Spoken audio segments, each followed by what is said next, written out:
So now that we covered the subconscious mind, the question becomes how to let go of it. Okay, how do the 3 steps of letting go apply to this? Because there are some differences. So let's start with the first step here. Be aware of what you want to let go of. And for this step, as I mentioned in the previous video, you can use any of the 5 ways of identifying the subconscious, be it, thinking back to your childhood, looking for recurring patterns in your life, anytime you get triggered, any signs of escapism, and reflecting and sinking into your fears, okay, following the trail of whys. And once you have it, once you've identified it, remember to dive into these sensations. Don't get sucked into the story, okay? Don't get sucked in mentally or try to reframe it. That's a big one. It's like, oh, now I remember it. Let's just say me being the bad guy or identifying with the bad guy. I'm like, ooh, it's the bad guy. Let's try to mentally maybe change the story, mentally reframe it. No, simply dive into your body and bring awareness to the different sensations that start appearing, okay? And what's extremely important here in terms of the subconscious is to follow whatever comes up to its source. That is key. It's not just being aware of what you're presently experiencing, like, I'm aware of this. It's when was maybe a previous time I experienced these exact sensations? When was the first time I experienced these exact sensations? Okay, and keep bringing your attention to this. When was the first time? When was the first time? When was the first time? Asking this question over and over and over again until you eventually get to the source. And don't expect it to just happen at once. For me, with that media scandal example, I didn't see the patterns at first. I was like, well, let's dive into this. And I would sit down and replay again the media scandal or the sensations. When was the previous time I experienced these same sensations? And then, after a few times, previous relationships that I just blocked off. Like, once you're aware of them, it's like, oh, of course. But I didn't know at the time. So, previous relationships. And then I remembered this weird movie I saw as a kid. It was George of the Jungle. Totally random. Like, whoa, I remember really liking the bad guy character. And then I could see the pattern, like, in all these movies, it's always the bad guy character. The guy who just kind of tries to succeed but never does. Like, always just fails at the end. And there's always a lot of drama. That's interesting. Do it a few more times and then start being aware of, say, playing toys with my sister. So it doesn't all come up at once. But if you just keep bringing your attention and ask yourself, when was the first time? When was the first time? With time and repetition, you'll eventually get there, okay? Don't try to rush it. Don't try to force it. Simply bring your attention there and just let your subconscious eventually offer it up to you, okay? And be okay with whatever comes up. Sometimes you'll sit there with those sensations and you ask yourself, when was the previous time I experienced this? When was the first time I experienced this? And nothing comes up. There's just layers of resistance. You're just like, okay, well, let me just work with what comes up. And in that case, you just tune into that, you experience it fully and let go of it. Next time, same thing. Next time, same thing. And trust here that no matter what comes up, it's what you need at that moment in time. Don't judge it, don't label it, don't have expectations in terms of what comes up.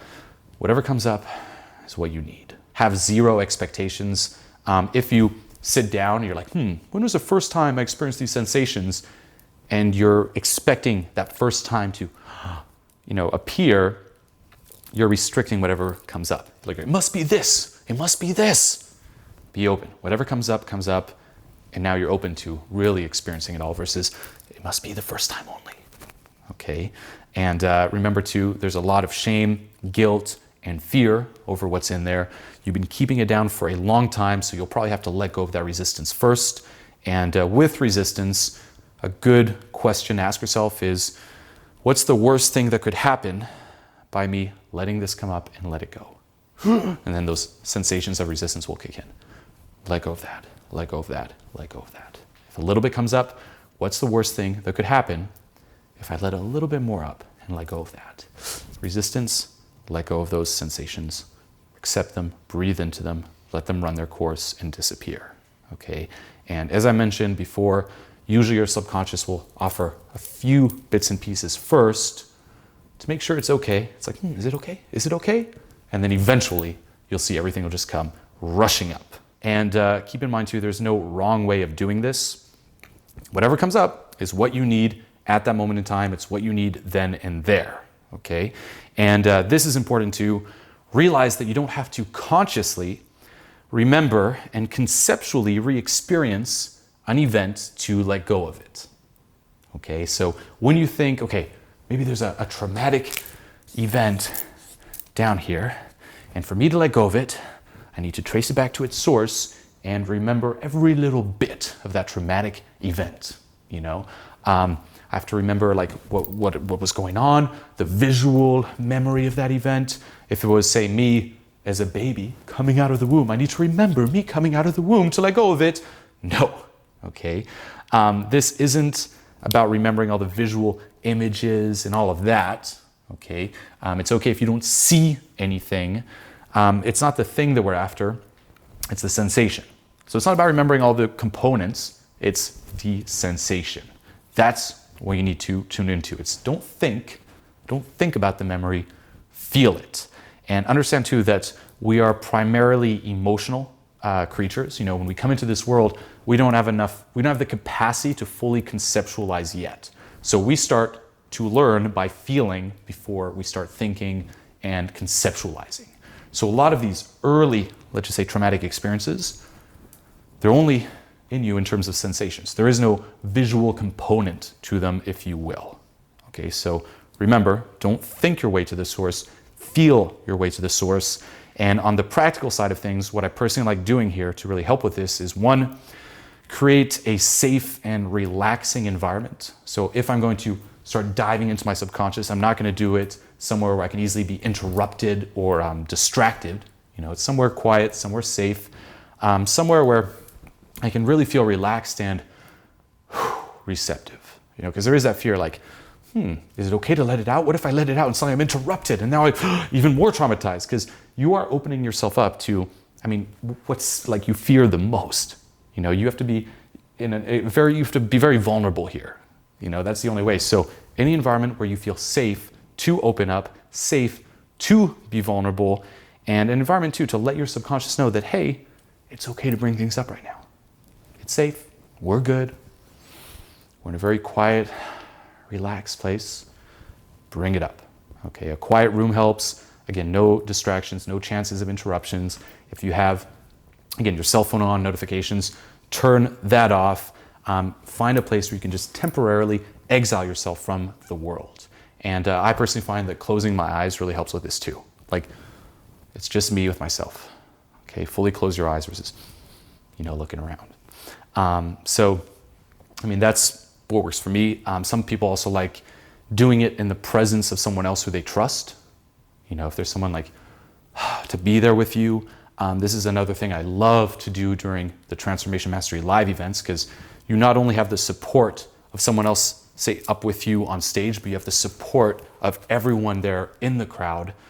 So this really helps communicate to the subconscious, let it out. It's okay.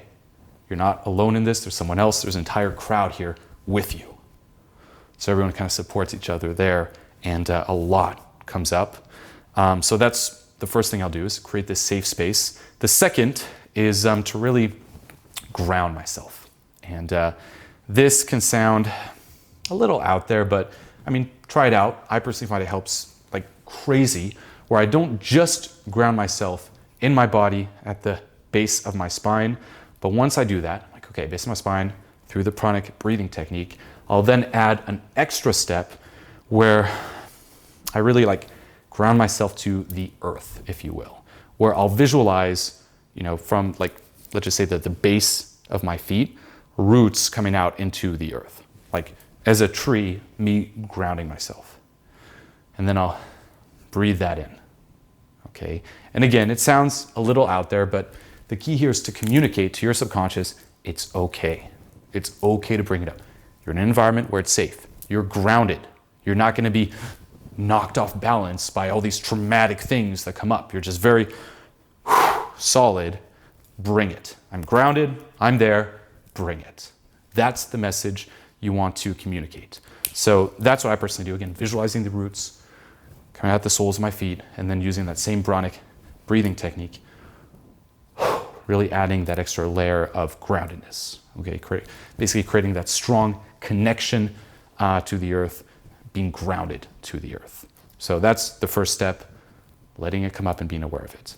For the second step here, allow yourself to experience it fully. During this step, when you're dealing with what's in the subconscious, it's even more tempting to want to do something about it, change it, and fix it. Okay, and once again, don't. You must resist that. There's nothing you need to do. Remember, it's about accepting and validating. Okay, and this doesn't mean you need to approve of it. That's not what I mean by accepting. It's not, oh, that traumatic experience, oh, great. Of course not. It means experiencing it fully. Experiencing it fully and unconditionally. Being there for yourself fully and unconditionally. When you do that, that's how you let go of it. Okay, and don't expect or try to make it better and improve it, as by trying to improve it, you're still viewing it as bad and you're still resisting it by hanging on to it that way. This is about just fully accepting whatever comes up, whatever is there, and it may get worse before it gets better. Okay, don't be surprised during the second step when dealing with what's just buried in your subconscious if extreme sensations start to happen. You know, if you start shaking, if you start like crying, if again, it's like it gets really intense, simply stay with it. Again, you're staying with it unconditionally and breathe through it. Do not resist it and do not suppress it. That's what happens. You know, it's like you'll go through some resistance and you let a little bit out, let a little bit more out, and then it just comes rushing out. And the first reflex we have is, oh my God, this is bad. It's getting worse. Let's shove that down now. No, that is good. You go through that little dip of things getting quote unquote worse. You embrace it, okay? And it may get quote unquote worse for a period of time. It may get worse for like a week, where for a week you just feel vulnerable. For a week, it just keeps getting worse and worse and worse until eventually it's gone. It finally matured. It finally ran its course. There are no sensations, remember this, there are no sensations that cannot be transformed. Just simply keep validating, keep experiencing, keep staying with whatever comes up, okay?